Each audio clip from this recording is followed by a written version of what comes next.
এই অধ্যায় শেষ, গল্পটা এখনো লেখা হচ্ছে। সবার কাছে কৃতজ্ঞ। সৌদি প্রো লিগ শেষ হওয়ার পরে আল নাসরের জার্সিতে একটি ছবি পোস্ট করে এমনটাই লিখেছেন ক্রিশ্চিয়ানো রোনাল্ডো। আভাস দিলেন সত্যি সত্যি ক্লাব ছাড়তে যাচ্ছেন তিনি। তবে কি ক্লাব ছাড়াই থাকছেন CR7, নাকি যোগ দেবেন ইন্টার মায়ামি অথবা ব্রাজিলের কোনো ক্লাবে?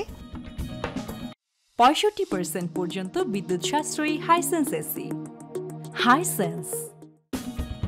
আল নাসরের সঙ্গে CR7-এর রেকর্ড ব্রেকিং চুক্তি শেষ হচ্ছে চলতি মৌসুমেই। ক্লাব বিশ্বকাপে নিজেদের জায়গা নিশ্চিত করা আল হিলাল তাকে দলে টানার প্রস্তাব দেবে কিনা এ নিয়েও চলছে আলোচনা। তাছাড়া কদিন আগেই গণমাধ্যমের খবর বলছিল ব্রাজিলের ক্লাব বোতাফোগোতে যেতে পারেন 5 বারের ব্যালন ডি'অর জয়ী এই তারকা।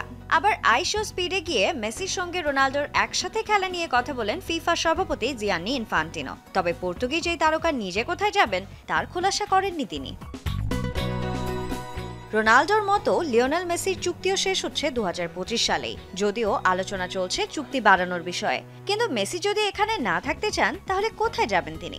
ধারণা করা হচ্ছে আর্জেন্টিনার নিউ ওয়েলস ওল্ড বয়েজে ফিরে যেতে পারেন বিশ্বকাপ জয়ী এই তারকা। ম্যানচেস্টার সিটি থেকে এরই মাঝে বিদায় নিয়েছেন কেভিন ডি ব্রুইনা। তাকে ডেরায় ফেরাতে হন্যে হয়ে পড়েছে MLS club Chicago Fire. Saudi club ও ইটালিয়ান সিরিয়ার বর্তমান চ্যাম্পিয়ন নাপোলিও আছে হাত বাড়িয়ে। 33 বছর বয়সী এই স্টার 651 ম্যাচ খেলে গোল করেছেন 155টি আর অ্যাসিস্ট আছে 261টি। বায়ার্ন মিউনিখের তারকা লেরয় সানের অধারাবাহিকতার কারণে নতুন করে চুক্তিই করেনি তার ক্লাব। তারপরও 220 ম্যাচে 61 গোল করা এই জার্মান উইঙ্গারকে দলে টানতে চায় নাপোলি।